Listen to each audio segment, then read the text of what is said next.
Hello, listeners. If you are new to the podcast, welcome. If you are a longtime listener, welcome back. There are some new, exciting things happening with the podcast.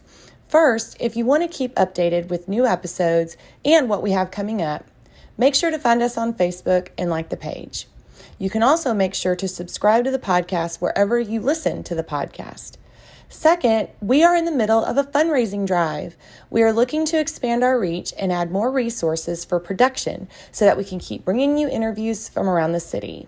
This includes finding new people interested in conducting interviews in their neighborhoods, but we need the financial support of the community members like you. To donate to the podcast, go to paypal.me/facesofgp. That's Faces of GP.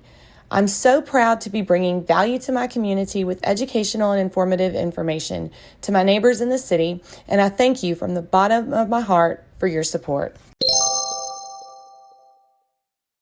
Today I talked to Martin Cabellero, President and CEO of Bon Air Service Co. Inc. I caught up with Martin after he was named Citizen of the Year for 2020 from the Grand Prairie Chamber of Commerce. Martin took ownership of Bon Air after his mentor, Cal Brundrett, retired.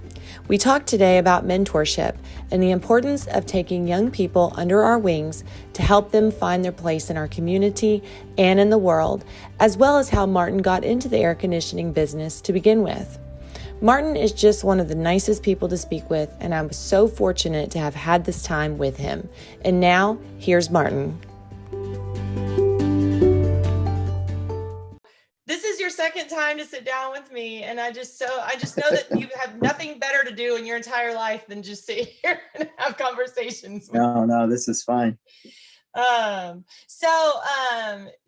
Martin, I am just so happy to have you. As a matter of fact, whenever I announced that you were going to be a guest, people noticed that you hadn't come on yet, and they were like, whatever happened to Martin's interview? And I was like, they're wow. excited. So tell us just a little bit about, so right now you are the owner of Bon Air.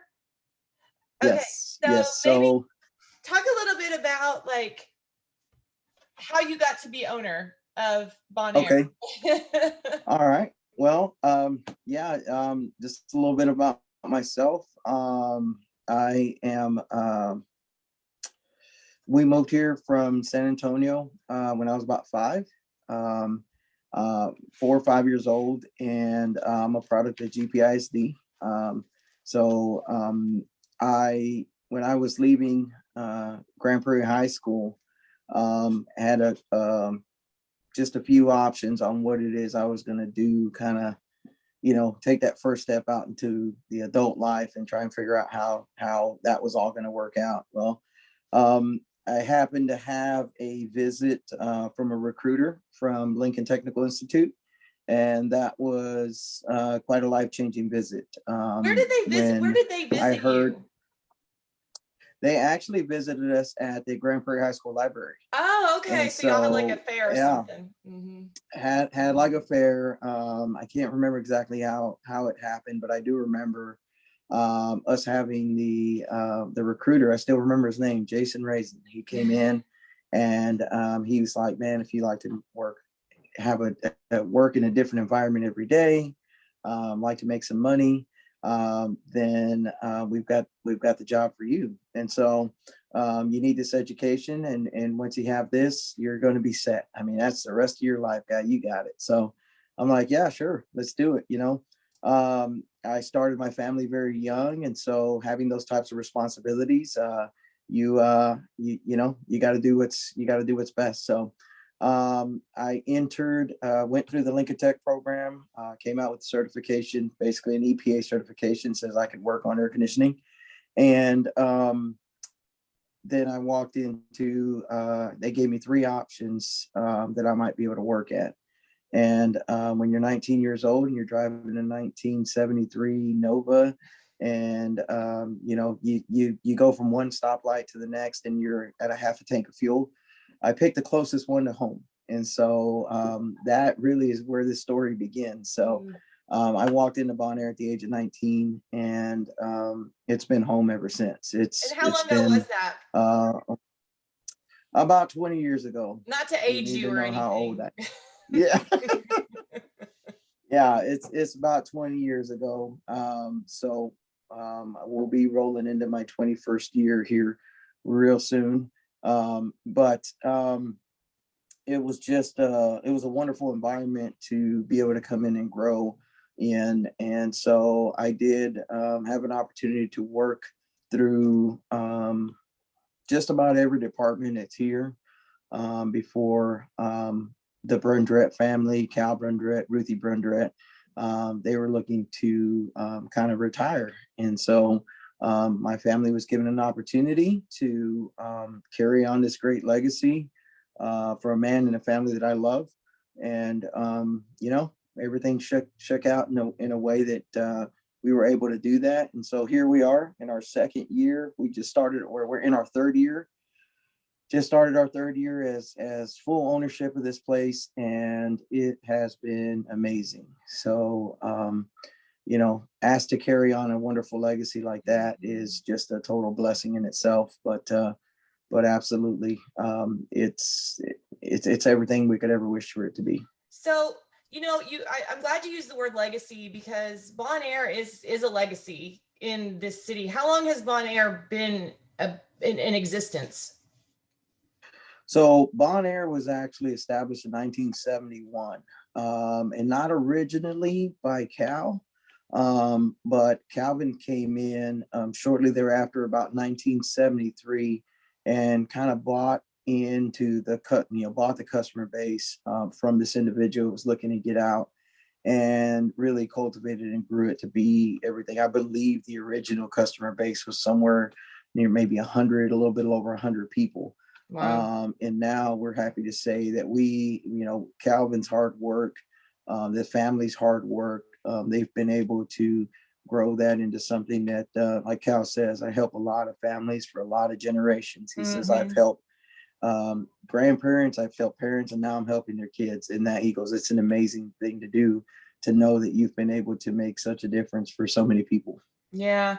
And, you and I, since we talked last, and I know nobody's going to hear that wonderful conversation, but since we've talked last, we were talking about mentorship, and I've thought a lot about how you explained Cal being such a mentor to you. And I think that is just such a pivotal thing for a community and for a city, is to have people that are mentoring the young people to come up and take their place.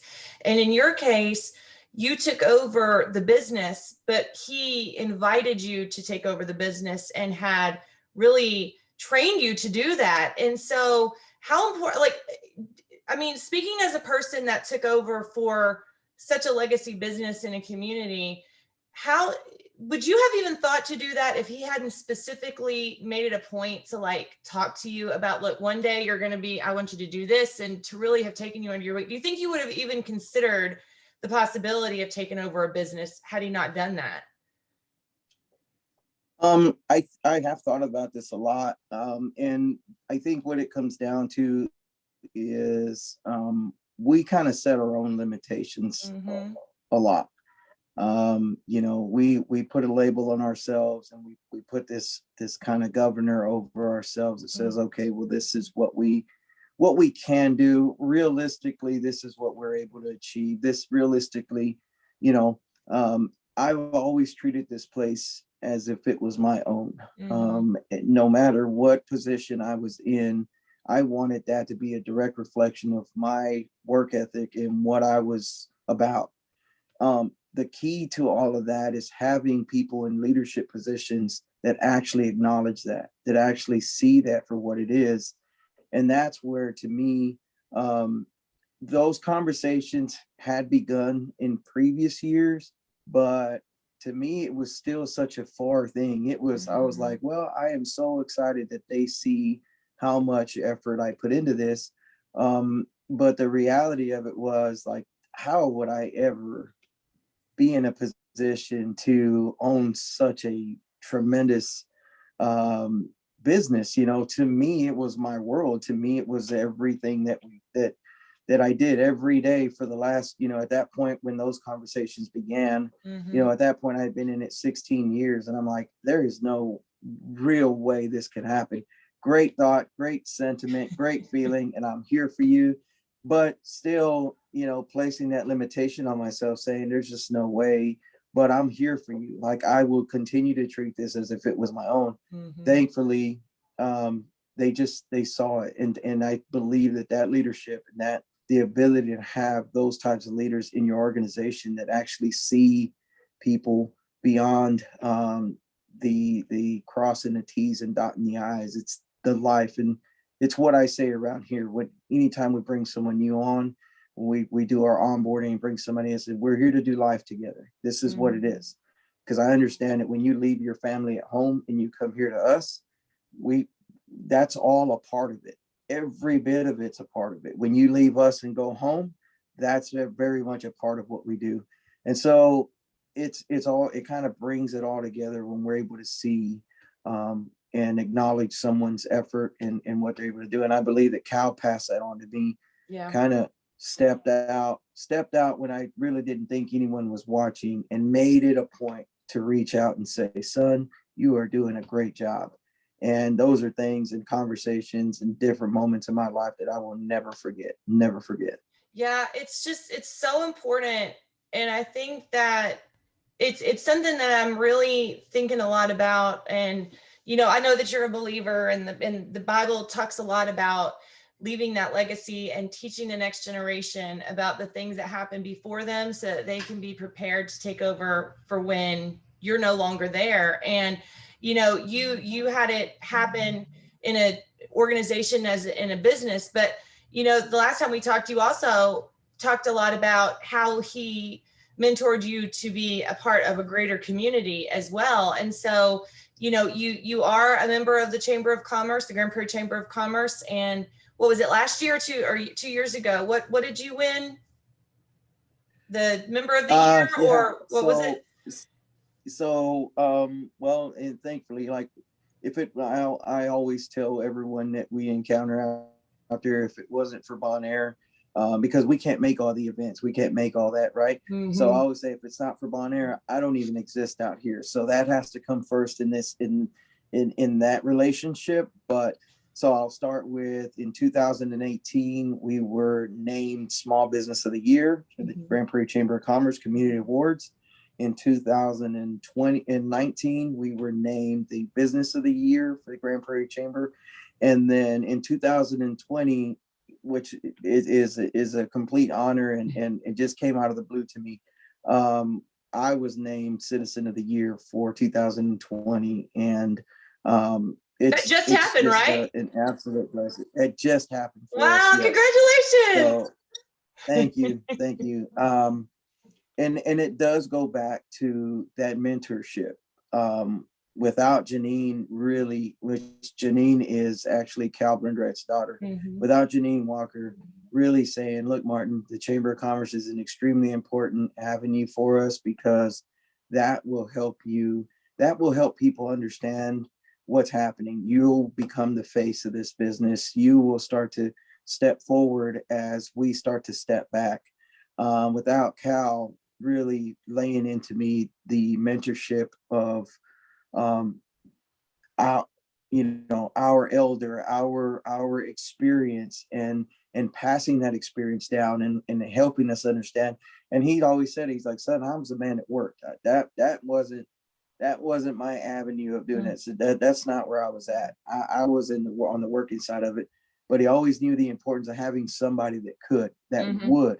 He's like, no, Miss Ruthie took care of that side of it. And that was perfect for me. But passing on the mentorship of always understanding, and something he always said to me, son, I don't know anyone out there that's ever taken the Lord as a business partner when running a business that has ever failed. And he's like, you always make sure to make that a strong part of this. And that was it. He was a mentor all the way around. And that's, I think, some of the things that we miss out on in small business is that mentorship, understanding that people are always watching, people are always listening, and people see what example you're leaving what example you're setting in your everyday life. And I am not perfect. I tell people, you just wait long enough and I'll let you down. You just wait long enough and I'll let you down some way, because that's how I was made. That's how we're all made. But we know that if we serve the right purpose, if we serve our Lord in everything that we do and include him in everything that we do, I believe it turns that work into something special. Yeah. And that's where I believe we are. All that Chamber of Commerce awards and all that, I think it's actually the end result that matters. Everything that comes out in the end, and how we're able to bless certain families, how we're able to take and make someone's life better for the next 15, 20 years, is amazing. And we have to see it for what it is. Yeah, I agree. And what foresight that was to, say, we want you to be successful. We want to continue this on. And so when you, knowing Janine personally, this is just very wise, is to say, we want people to see you take, like, we want to give you the reins. It's not just like, we're going to take over and then leave. It's, we're going to show people that you have our ultimate blessing. You're doing this, and we want you to be successful. And I think that is just, when you have the right attitude and when you really want to create a true legacy in the world, that's how you do it, is by stepping aside, putting your own ego and, your own, and also knowing when it's time for you to let those things go to someone new. And when it's recognizing that this is the right moment, and you have taught somebody else how to take over, and you can watch as that continues to flourish, and you haven't gotten to a point where you're so far beyond that you don't get to see your legacy continue on with someone else. And I think sometimes so many people are just so holding on to what they have that they're so afraid to let it go. And in the end, it kind of crushes it a little bit. And so I just think that speaks to their character, but also to your character, because that requires a partnership that has tremendous respect for the other person and the respect for what they've built. And so I think that's just, there's so many lessons that can be learned from how y'all particularly worked this out and did that. And I think that's really, really valuable to see. Well, and I do believe it's pretty much the foundation of how this all happened.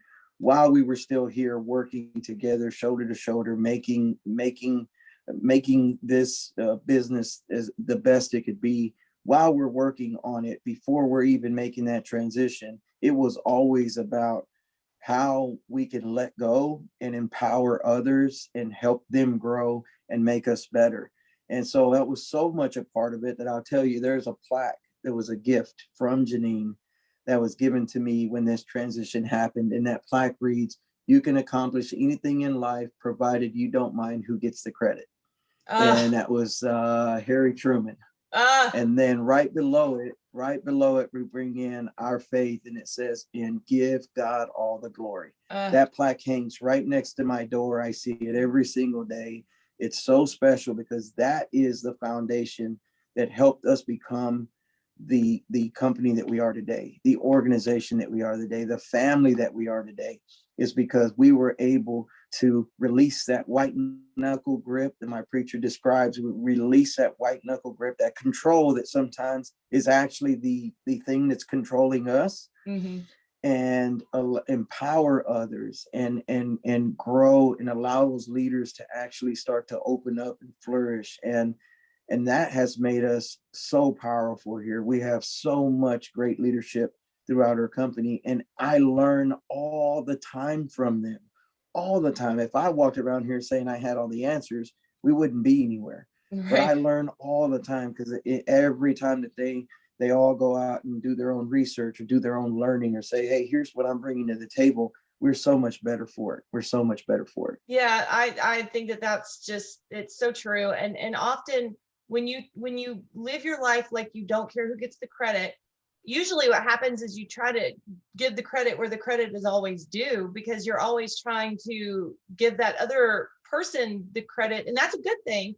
And it all goes back to you anyways. It's like, if you live your life like that and you live in your community like that, your reputation as being someone that is honest and has integrity and, you know, is humble, it goes that those types of that's not a reputation to shake a stick at. That's something that's really important. And it's something that can go on past you. I mean, you're a really good Yes. example is when you have that attitude and you pass it on to somebody else, it keeps going with them. And so Yeah.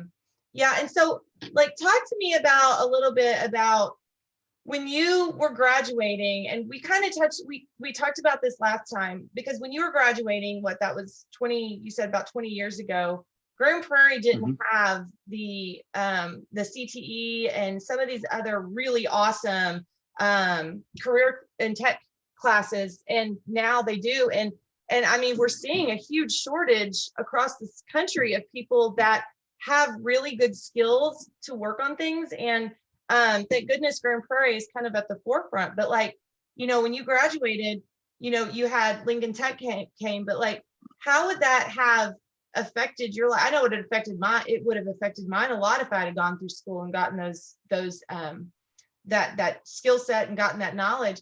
I mean, how great would that be? Are you seeing a lot of kids that are starting younger because of that, or do Oh, y'all absolutely. really? Absolutely. Yes. Yes.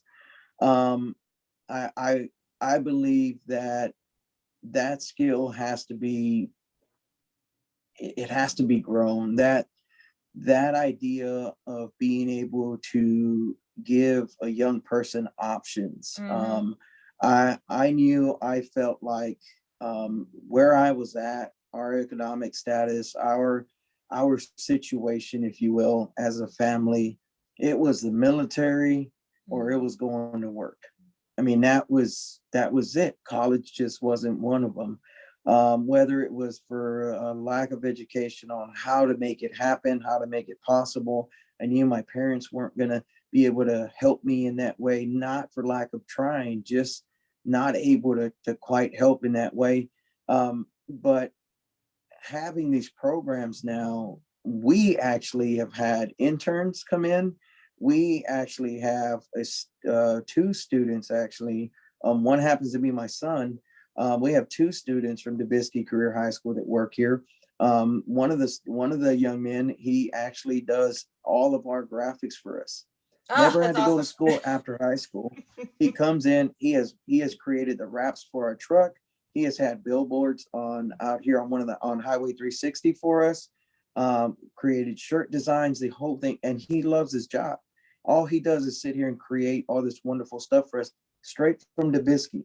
Came from Dubisky, Wow. wanted an opportunity, and I was here to just give him an opportunity. That's the whole thing. But knowing that my son came out of high school having a great typing ability, understanding basically all of our Windows and Office 360 and everything else that comes along with that, is their crazy knowledge of spreadsheets and what they can do with Excel is amazing as well.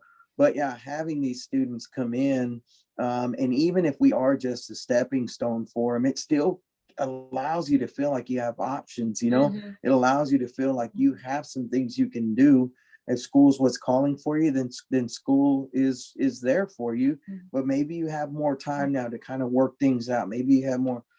I think it's tremendous having our CTE programs. I've sat in at our luncheons before, and I've listened to some of the masonry discussion. I've listened to some of like Cat Holt and all this, and it's just amazing to me the opportunities that these young people are going to have now. We've had some students that come back and share about what it is that they're doing now, and know that they would never be there if it wasn't for the things that they picked up in high school. I mean, in high school. Right. And so I think it's something that has to keep growing. It's something that has to be really you could expand on it, like Mm-hmm. air conditioning. I'd love to see something that had something to do with air conditioning. Oh, I mean, we would support it all the way through. I feel that The same way about real the estate. Like they could graduate with a Yeah, real estate certificate. Yeah. yeah, Mm-hmm. and there are so many of these life skills that that we could kind of wrap into these things. It's like our business. We don't just sit here and talk about the technical and work on the technical and figuring out how that works. What we're now trying to do, and we're trying to develop a program where we can come in and actually help with some of those life skills. The younger that we get, with our students coming in, with our people coming in, actually having the business that we work for, we want them to be successful in life. So what we're going to try and do is put something together where we can actually help. Hey, how to work a budget, how to work a budget at home, how to plan for certain things, how to properly kind of keep a bank account that helps support the seasonal work that we have here, how to, taking that stress off of them, because like I said, we're doing life together. So being able to bring all that together, ultimately, I believe, gives you a much better quality of work, gives you a much happier employee. And it kind of, the end result of all of this is that we're here to provide a service for our customers. And that is it. So how do we make our customers happy? We do all of this to make our customers happy. We do everything that we have to do on this end, so that in the end, when they show up at your home, that's it. Hands down, it is the best experience you've ever had. And you wish everyone else treated you that way. And you wish everyone else could fix it that way. And you wish that we did every other service that was out there, because our guys are happy. And it all comes from being able to add those, help with all those skills and making sure that they learn it. CTE does all that for us. Is we bring the students in and start to kind of help them have options and not feel like they're bogged down into that pressure of, okay, well, and I'm not against going to college. I'm not against school after school, right? But I am just saying that there are some students out there that just don't see that as a reality. And it may be one of those limitation things like I was talking about, but I know that that it would have been really, really difficult for me to be able to make it in that world. And so we were happy that we had a different route, and I wouldn't be here today if I didn't. Well, and like even college right now and universities, there's a growing sentiment, and there's a lot of people that realize, just because you have a college degree, if you have a degree in something that's not a marketable skill, it doesn't really matter, because you're going to not be employable anyway. And so it's like, there are some students who just want to graduate high school and begin working and doing something that they know that they're good at. If you're really good with your hands, and you know that you like to work on cars, if you know that you like to do this, why not learn how to work on a helicopter and go to work at Lockheed Martin? Why do you have to go to, Absolutely. So, and then you're graduating already being marketable and already making more than some of these other college. And that's not to say that college and university doesn't have its role. It does. You have to have people that want to be in medical school and go through all that stuff. I wasn't going to be one of them, but you have to have, so each place, it has its place. But what we're seeing is you still have to have, the people that know how to do the things, because if you have a society that doesn't know how to do any of these skills, now we're all going to be stuck. And so that's right. You brought a good point up, because you said that you had the two kids that were interning with you, and you had mentioned the marketing aspect of it and the creating of the logos and all that. So it's not just, when I say career and technical, there's so many different things at GPISD that they do. One of them is working with doing marketing and doing those types of business and things. So when you thought about doing the internship, how did you go about like setting that up with the district? Did you just say that you were interested and they sent you people, or how did that work? Well, thankfully, my involvement with the chamber put me in front of people that were out there representing GPISD and the CTE programs, that I've helped grade essays and things like that, that come through the chamber for volunteer work. And so that just kind of put me in that same area. And then I got to meet some new people, and a conversation starts up, and before you know it, it's a reality. They say, well, we did a few mock interviews, so we helped, and it was just amazing to hear some of these young people come through. And some of our own staff was just blown away by, wow, these young people have just an amazing way of describing what they're here to do and what they do. They're so prepared. It just blows your mind on to be around that type of that group of young people. But that was it. Just being involved, coming in and meeting GPISD staff, and they facilitated all of it. I mean, it's all, and I do believe that they appreciate the help, because these type mock interviews or internships, it just helps better prepare these students for the, what's coming, the real world and what's out there. And as they're still making up their mind about what they're going to do, man, what a better opportunity than to go out and see, man, is it really what I thought it was? Is it really what the textbook says it is? Is it really what I'm seeing? Right. And to go out and be able to take part in it, or just kind of dip your toe in there and see if it's everything that I thought it would be, is an amazing opportunity. And then us on the business side of things, we get to learn new things from these students that are coming through. We get to learn new things, and then you take the same approach with them. Okay, let's kind of peel you open. Let's kind of see what you've got. You mean I can just kind of work it? Yes, just work. Here are the guidelines. Now make it better. And these two individuals in here have come in and made it better. I mean, I've made it so much better. And we get to see these young people kind of take these next steps in their life and what they do. So it's really an awesome experience, I think, on both ends. And you have to view it for what it is. You do have to have a heart where you're actually there to help them just as much as they're helping you. Not just free labor. Right. Teach them things. Which is the first thing you hear.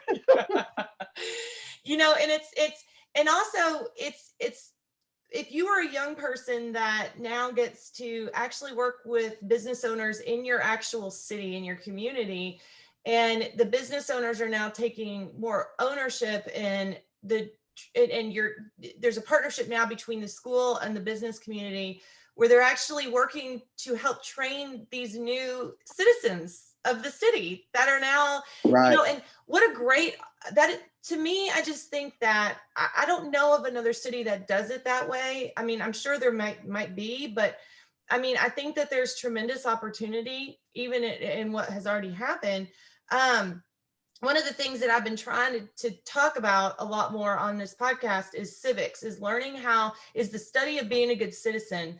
And when you teach these kids, how do you become a good citizen in your community? And one of those ways is work for a business owner that has been here for a long time. They'll teach you great things.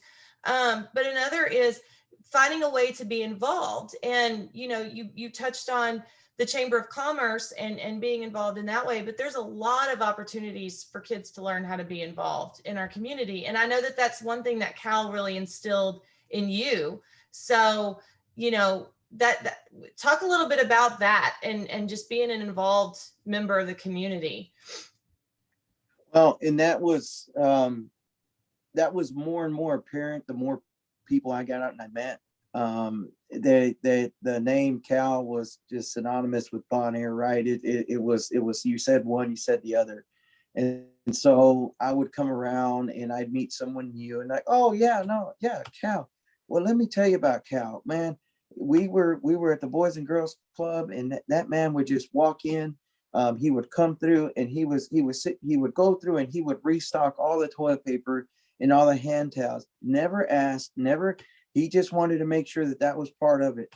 His donations were always the best. And so I'd meet someone else and oh yeah, no, Cal came through it, and he always helped support this way or that way or the other. And so though that legacy kind of helped push through. Every time I heard that, I just kept hearing, man, this is everything I want to be. This is all I want to be. I believe it was one of his birthday celebrations, maybe when he turned 90. And I heard someone describe it the best way. I said, this is a man that earned $10 that morning and gave away 8 by the end of the day. And that was him being a part of his community. If someone was in need, whether it was air conditioning or not, he stepped in. All he had to do was hear it. He didn't even have to be directly involved with it, and he was trying to find a way to help. All of these situations, you see, they build um, this life into this energy where you take in and you give it back out. You take it in and you give it back out. And so um, that's something that I've always wanted to be. That's something that we've always wanted to do. But being able to have that impact in our community, I'm also a part of Rotary, and Rotary is the two service projects that we help with the most are like the dental sealant program, which actually goes out into GPISD and helps provide free services, free dental service, like a dental sealant service for our students here in Grand Prairie. And the second one that we do is to go out and build wheelchair ramps for Grand Prairie residents that find themselves in need and can no longer get in and out of their home without the use of a wheelchair ramp. And so we partner with a group of men. Oh gosh, I believe it's Texas Ramps Projects. I want to say, I hope I didn't mess that up. And we come through and we build these amazing ramps and we volunteer. So some of the part that I'm able to do right now, just because I would love to be that monetarily sound right now, where we could just spread it across the board. We'll be there one day. I promise you, we'll be there one day, and we will help as many as we can. But right now, what I can give you is time, is people, is volunteers, is going out there and just stepping foot in the community and saying, hey, we're here to make a difference. So with our volunteer ramps, I invite as many of my chamber members as I can to go out and cross over into our Rotary world and go out there and just say, hey, I was here to help build a ramp for somebody in our town. I take my sons out there with us. I invite as many people as I can. We almost put our own team together with the people that we bring out. And it's all showing our young people that no matter how busy we are, we can make time for this and to make a difference for someone else. I'll never forget the first time my second born is now 13 years old. And I will never forget. It was a little over a year ago. he is a little over a year ago, and we finished up our first ramp. And when that lady came out, and she was just in tears of how happy she was that she was now going to be able to get out of her home. And he said, I'll never forget that. I will never forget how that he was just, he had tears in his eyes. Said, I'll never forget it. That was amazing. And he's never missed a ramp since then that I've been a part of. Because he's like, that's what I want to do. That's what I want to be able to give someone. I said, you see, son, it's not about what you have. It's what you're willing to give. And time is everything. Time is everything. So just setting an example for our young people. Like, how do we get our young people to understand how to go out and really help grow your city, really be a part of it, really meet some people? Well, we got to set the example as the adults in the room. We got to go out and set our foot out there first. Then you say, come with me. Let me just show you something special. Let me just show you something. And I've got chamber member friends who've gone out, have been a part of these ramps, have even joined Rotary, that bring grandkids out, that bring their just friends and family coming together to try and do something that makes you really, it's almost a little upside down how good you feel for this blessing you just did. But I think it lies in setting the example. And if we feel like we're too busy to get it done, then how are we going to push the next generation to go out there and do it? True. I mean, we've got to go out and set the example. We've got to go out there and set the example. Yeah, that's how I feel we get that done. Oh yeah, for sure. And it's funny because after you and I talked last time, I interviewed a guy named Derek Kinney, and he was talking about money, and he was talking about he runs a podcast about money, and he is very big on people need to stop looking at money as having money is a bad thing, but you have to give your money purpose. And he was talking about using it to better the people around you. So if that makes you want to earn more money as a business, because now you get to give it back to people around you as a bit, as a way of way of using it for the good. And, you know, so I think about him where he's talking about the finance part of it. And I hear you talking about the resource of your time part of it. And there, you've got to have both. And so that, but when you use it for the good of your community, there's nothing that a city government or that the government can ever provide that's going to be more valuable than what a person does for their self, for their community. And when they take that dollar and it goes back to their community and they give to their nonprofits and they join their Rotary and they, you know, help their city government to find the needs and all that stuff, when you work together, it's tremendous what that could do. And, you know, you think about ramps as being, okay, it's just a ramp. Well, now somebody that might have been homebound gets to get out and experience life Yes. again. And, you know, now they get to have the mental health of being outside and being around other people. That's a big deal. And, you know, Rotary is a really good example of an organization that's very big on service. It's a service organization. Yes. When you join, it's not just networking. We're not going to get around and talk about how No. good our businesses are. It's like you're joining because you are saying, I'm going to provide services to other people. And the ramp is a big one. What did you say the other one that y'all did? Oh, the denture. Dental sealant program. Mm-hmm. Interesting. And that's And for kids? That is for kids, yes. Wow. Our very own Grand Prairie, Dr. Janelle Nell, she has been in charge of that program and pushed that program, done all that work herself, and has been amazing. My own kids were recipients of those sealants. I believe it's like somewhere around second grade and like seventh grade, or second grade and sixth grade again. And it's just amazing. Things have changed, protocol and what we can and can't do and how close, but I know that we are still fighting to keep that program alive. We will continue to do what we can and evolve with whatever the situation is around the world to try and make that program continue as special as it's been. I say all this, it sounds like I've been a part of this for years. I've been a part of this 2 years now. 2 Wow. years. But man, if you're going to jump in, jump in. If you're going to jump in, jump in. You are going to get out of these programs what you put into it. And that's a big part of it. And that's the big part of the setting the example for our the next generations that are coming. You've got to be intentional in everything that you do. I mean, you can't just float, and guess your way through these things. You have to be intentional. And that time is no light subject there. Everything we deal with is whether or not I have time to do that, or whether or not it's going to be worth my time doing.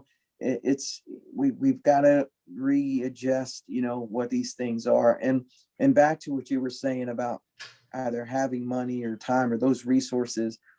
I've read a book and I've heard it been described as wealth.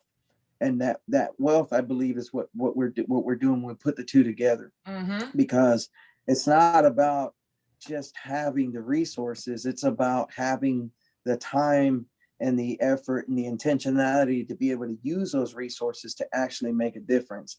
And that's when you truly feel wealthy, when you start to gain, just like my description earlier, when I feel like I've gained so much more by building this ramp for you. That's a wealthy life right there. That is you having so much more, and this is you giving it out, and there's just more, and there's more coming. So we call them blessings. We know we as followers, we call them blessings. And it's all a part of keeping that energy flowing and keeping that energy moving.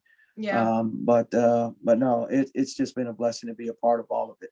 Yeah. And intentionality is such a good word, because that's exactly what it requires. And we get so busy, and, that's so cliche. Okay. We get so busy. Everybody says that we get so busy, but thinking about just being busy and actually figuring out how you're going to fix that problem, and then figuring out how to allot your time better is something that you can say you're busy, but then you need to really sit down and go, okay, what do I really want to accomplish here? Like, what is my end goal? And I'll tell you, having been an entrepreneur myself, and, being an entrepreneur is something that I never thought I would be. but I've started a real estate business, and then I've done estate sales, and I've done these things. Well, at the end of the day, what I'm doing is making plans. So it's like you sit down and you say, okay, what do I want to do this for? Is there a good reason that I'm actually going to spend my time doing whatever this is? What is my end goal? What is my mission while I'm accomplishing this? And how am I going to get there? And I think that when you are a business owner, it kind of becomes more of it's kind of the way that you think a lot is, okay, what is our goal? What is our goal for the end of the year? What is our goal for the end of this? When you don't have the opportunity to maybe be a business owner, maybe you're an employee, or maybe you don't sit down and write business plans all the time. I think that it's kind of lost sometimes on a lot of people to not be intentional about how they spend their time. And I would encourage everybody that's listening, like, make a business plan for your life. What is it that you want to accomplish by the time that you are off this earth? What do you want to be known for?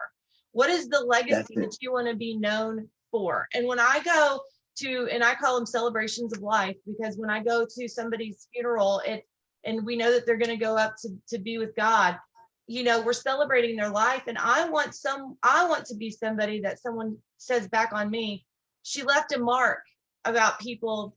She left that mark. People knew who she was, and they knew what she stood for, and they knew what she was about, and they knew how she spent her time trying to help others. Okay, well, that seems really far off. Getting to the end of our life seems far off, but it's so much faster than we give it credit for. And by the time you get to the end of your life, you're like, I didn't think it was going to go by this fast, and you haven't done anything that you wanted to do. Right. So I don't know. I think that intentionality is really important. And then finding those times to teach kids how to be intentional is just really important. And I believe it's only gotten harder to try and pry them away from everything else that's going on in the world, because it's all at your fingertips now. Yeah. And I think that young people are really, like, I've been doing some research lately, because all the older generations always like to think that the younger generations are lazy and don't care, but that's really not true. I think that this generation right now that we have is very interested in understanding how to be good citizens, and they really want to have purpose. They are really seeking out the Bible, which is pretty interesting, because I've noticed a lot of these kids are like spiritually, like, feed me, like, I just need to know something good. I think that we have a real opportunity with the generation below, that's coming up behind us. Yes, I agree. The more we get out there, and the more we start to see these young people come through, you really do start to see it. There's a thirst for that knowledge, for trying to understand, and really not just taking it for, oh, well, that's just because we've always done it that way, No, like, give me some facts behind it. Let me know what it is. And it's not that young people now don't care, it's not that. It's that they want to know what they're caring about. Like, they want to know, like, I want to know that what, I'll care, but I want to know what it is that we're doing here. And that's what I've seen in fact, in some of the work that we've done, is when you show them, beginning, middle, end, like, this is where we're going, this is why we're doing it, and this is the end result. I believe that makes that you can actually lock somebody in and really create a believer in that, whatever it is, by showing them this, because I believe that's the way that our education, our process, and how our educators work. I see so much more group work. I see so much more. You're not just one person receiving this feed of knowledge, and then this equals this, and then you go. You've got so much more group work that happens now. And I know, because I got my kiddos in school. There's so much more group work than there used to be. And this might be just like right before COVID year and all that, but so much more group work where ideas were being kind of shot, not just to your teacher, but now to your peers. And so the ideas were having to be sold, or having to be worked through, and I believe that group work created a lot more young people that want to know the why, like, sell me on this, like, tell me why this is happening. And it's not, and I feel like you almost have to be as fast as the internet's been, right? Like you got to be that fast, or you'll lose it. It's like, well, that's not something I'm interested in now, so I'm going to put it over here and go on to the next thing. But I do believe that that I agree with you. They want to know exactly what it is that they're going to be spending their time on, and once they do, I believe you lock somebody in, and they will follow it through. Yeah, that's a really good point. Is not just teaching them, but teaching them why. And I think that you're right. The internet and everything is just it is really fast, and they're used to seeing videos. And I know that they watch videos that and they're starting to see more about people having conversations about why we care about things. That's becoming a tremendous the videos that are on YouTube where people are talking about, and maybe it's two different points. Kids really like that. And I think that we take for granted how much of a sponge a kid actually can be and how much they actually really want to learn. I keep going back to that because I feel like that's something that's been lost. And I think that we need to get it back because we want these kids to learn, how do you become the future mayor? How do you become the future city council? How do you get up and do that? Because we want to know that we're leaving a city and a community to people that know how to run it. And that involves us teaching it to them. So, but one other thing I wanted to ask you about is you work in an industry also that's you kind of create partnerships with your clients, because it's not often, I mean, I'm sure you do go into people's houses and fix maybe a unit one time, but you do have but usually you're kind of with them for the life of that unit, and you go back over time. So you kind of have a partnership with your client, with your customers as well. And that's interesting because that's not how all businesses are, but you guys do a good job of that. Well, thank you. Yeah. And that's a huge part of what we do. And the entire concept of you being a part of our Bon Air family is exactly that. We want to make sure that you understand that we're as close as a phone call away at any given point in time. Not every phone call to our office results in a service call. If we can help you over the phone, we've got no problem doing that. Not every phone call results in us having to go out and you having to spend money. These relationships are built on trust. And so first of all, you've got to trust that we are who we say we are. We've got to go out and we've got to show you that we are who we say we are. Once that relationship is built, then you know that you don't have to look anywhere else for any type of service that we can deliver. You don't have to go anywhere else because you know what we can deliver, you know how we deliver it, and you know that we can be trusted. And it makes it a lot easier, but we also take the time to go back and make sure that we are we're keeping up with our people, that we know. We're taking steps now to create what we call more touch points with our customer base. Some folks, they only see us twice a year, and they're extremely ecstatic that that's all they have to see is us twice a year. We'll go out, we'll perform some routine maintenance. They're so happy that everything went as planned, and they don't have to see us again.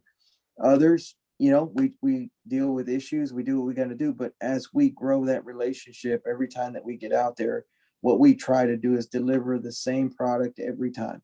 No matter what service technician shows up at your door, we want to deliver the same product every time. That helps with the trust. That helps build all that. So we just want to be, what we always say is, we don't wish for them to break. We just want to be the ones you call if it does. Right. And if we saw you one time that season, we're happy with that. I'm all about growing that Bon Air family, but that doesn't mean that I want to be there multiple times. In fact, it's actually a bad thing around here to see you more than once in a season. So we're there. We want you to feel comfortable that we've taken care of all your issues and or whatever it is, and we come back home and that's it. You don't have to worry about a thing. Yeah. You got so many things to worry about in your home and your business, whatever it is. We want to make sure that this is something that you don't have to worry about. Yeah.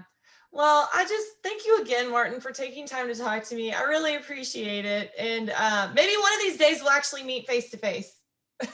Yeah, yeah, I mean, I know we have yeah. met No, face to face, just absolutely. haven't had a Yeah. chance to, sit down and visit for, face to face. So, um, Well, I want to tell you thank you so much for considering me. And I mean, I'm just a little old kid from Grand Prairie over here that just happened to fall into one of the most wonderful blessings that I could ever imagine. And so to be able to reach out and help other people the way that we do and the way that we want to do and continue to do, to continue this great legacy has just been amazing. And thank you so much for having me on again yeah. for the Thank you first so time. much for, yes, thank you No, so no, much no, for no, being no. on. And yeah, no, no, no. And yeah, I can't wait for us to sit down and have a discussion face to face one day. I mean, it's just a great honor. Thank you. Yeah, absolutely. Thank you again. All right.